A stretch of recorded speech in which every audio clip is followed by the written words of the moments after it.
2 दिन बाद स्कूल के सभी बच्चे टूर पर जा रहे हैं। मैंने तो मैम से मना कर दिया, लेकिन मैम कह रही थी कि पढ़ाई के साथ साथ हमें म्यूजियम और हिस्टोरिकल प्लेस के बारे में देखना चाहिए और जानना चाहिए। हाँ ठीक ही तो कह रही थी मैडम। अरे हमारी बिटिया किसी भी चीज में पीछे नहीं होनी चाहिए। तुम टूर पे जरूर जाओगी। हाँ बेटा, और मैंने तो तेरे लिए नया यूनिफॉर्म भी सील दिया है, इसलिए तुझे अब चिंता करने की कोई जरूरत नहीं है। Thank you mummy papa. आप जैसे माँ बाप हर किसी को मेरी हर छोटी छोटी ख्वाहिशों को पूरा करने के लिए आप दोनों दिन रात मेहनत करते हैं। वैसे ही मैं जल्दी ही कामयाब होकर आपके हर एक सपने को पूरा करूँगी। टुनटुनी मिडिल क्लास फैमिली से थी। उसके पापा कुली थे और उनको दूसरों का बोझ उठाने का जो भी काम मिलता वो करते और उससे पैसे मिलते थे। वो उसी से अपना घर चलाते थे। वो लोग वही स्टेशन के पास किराए का घर लेकर रहते थे। ऐसे ही हंसी खुशी टुनटुनी का परिवार चल रहा था। टुनटुनी के पिता टुन्नू चुड़ा बहुत ही विनम्र और दयालु स्वभाव के पक्षी थे। वो हमेशा दूसरों की मदद किया करते थे।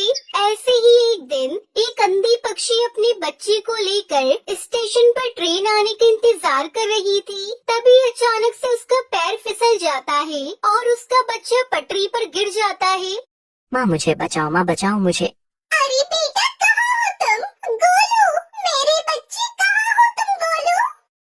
वो अंधी माँ बेबस होकर इधर उधर अपने बच्चे को तलाश रही थी। गोलू ट्रेन की पटरी पर रो रहा था और तभी उधर से तेज रफ्तार से हॉर्न देते हुए ट्रेन आ रही थी। तभी टुन्नू चुड़ा की नजर उस रोती हुई माँ और बच्चे पर जाती है। वो तुरंत ही सामान वहीं रखकर तेज रफ्तार से दौड़ते हुए पटरी पर जाता है और बच्चे को उठाकर स्टेशन पर रख देता है। तभी ट्रेन आ जाती है और टुन्नू चुड़ा अपनी साहस भरे जज्बे के साथ उस बच्चे को तो बचा लेता है, लेकिन वो खुद को नहीं बचा पाता और उसकी वही मौत हो जाती है। ये खबर जब उसके घर वालों को पता चलती है तो उनके ऊपर मानो जैसे दुखों का पहाड़ टूट पड़ता है। वो लोग फूट फूट कर रोने लगते हैं।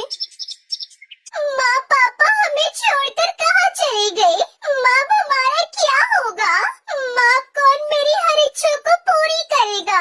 अब मुझे कौन पढ़ा लिखा कर अफसर बनाएगा? वहीं टुनटुनी की माँ टूनी की भी तबीयत खराब हो जाती है। अब घर की सारी जिम्मेदारी टुनटुनी चिड़िया पर आ जाती है। ऐसे ही 1 महीना बीत जाता है।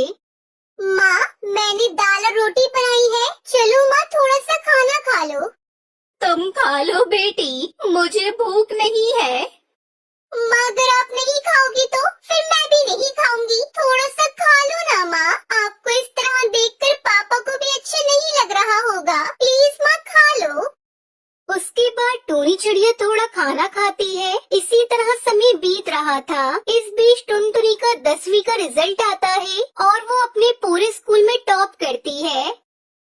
माँ आप तो खुश हो ना? काश आज पापा होते तो वो कितना खुश होते। पर देखना माँ, मैं जल्दी ही आगे की पढ़ाई पूरी करके अपने पापा का नाम रोशन करूँगी। टुनटुनी ये सब कह रही थी कि तभी वहाँ पर उसका मकान मालिक कड़कनाथ सेठ आ जाता है। देख टुनटुनी, अब तुम दोनों अपने रहने के लिए कोई दूसरा ठिकाना ढूंढ लो, क्योंकि यह घर मैंने किसी और को किराए पर दे दिया है। मालिक, घर देने से पहले एक बार आप हमसे पूछ तो लेते। ये मेरा घर है और इस घर में किसे रखना है यह मुझे तुमसे पूछने की जरूरत नहीं है। तुम्हारा पति एक अच्छा पक्षी था, इसलिए मैं अभी तक चुप था, लेकिन अब और नहीं। अब तुम दोनों माँ बेटी ये घर खाली कर दो। उसके बाद दोनों माँ बेटी रोते हुए घर से निकल जाती है। माँ अब हम कहाँ जाएंगी माँ?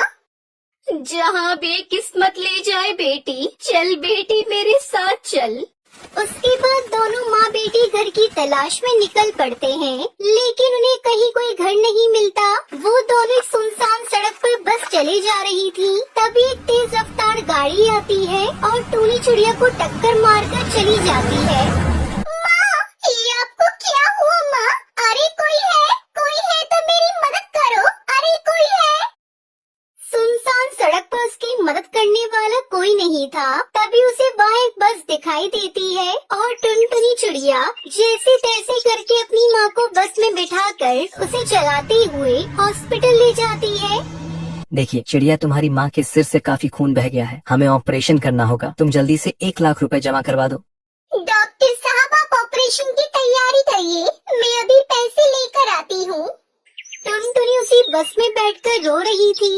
हे भगवान, पापा को तो पहले ही मैं खो चुकी हूँ। अगर माँ को कुछ हुआ तो मैं नहीं जी पाऊंगी। मुझे हर हाल में मेरी माँ की जान बचानी है, लेकिन मैं इतने सारे पैसे कहाँ से लेकर आऊंगी? तभी उस बस में से आवाज आती है। परेशान मत हो टुनटुनी चिड़िया, मैं परी लोक से आई हुई हूँ। मैं जादुई बस हूँ और तुम्हारे परिवार वालों की अच्छाई को देखते हुए ही रानी परी ने मुझे तुम्हारी मदद के लिए भेजा है। आज से तुम्हें घबराने की कोई जरूरत नहीं है। ये लो, ये पूरे 1 लाख रुपए हैं। जादुई बस, मैं तुम्हारा ये एहसान कैसे चुका पाऊंगी? थैंक यू बस, तुमने मेरी ऐसे मुश्किल समय में मदद की जब मेरा साथ देने वाला कोई नहीं था। उसके बाद टुनटुनी वो पैसे लेकर अपनी माँ का इलाज करवाती है। कुछ दिनों में उसकी माँ ठीक हो जाती है। फिर जादुई बस टुनटुनी चिड़िया से कहती है, अब तुम दोनों माँ बेटी जल्दी से मेरी बस में जाकर बैठ जाओ, मैं तुम्हें एक चमत्कार दिखाती हूँ। उसके बाद वो बस खुद ब खुद एक बस घर के रूप में बदल जाती है। टुनटुनी, आज से ये घर तुम्हारा है। तुम अब यहाँ अपनी माँ के साथ आराम से इस बस घर में रह सकती हो। और हाँ, तुम्हें इस घर में किसी भी तरह की कोई कमी नहीं होगी। वो सब तो ठीक है जादुई बस, लेकिन ये बस घर तो शहर से काफी दूर है। फिर मैं अपने स्कूल कैसे जाऊंगी? बस इतनी सी बात, मैं हूँ ना, मैं भला किस दिन काम आऊंगी। उस दिन के बाद से टुनटुनी और उसकी माँ जादुई बस घर के साथ हंसी खुशी रहने लगती है। उन्हें अब किसी भी चीज की कोई कमी नहीं होती और जादुई बस हर कदम पर टुनटुनी की सहायता करती है।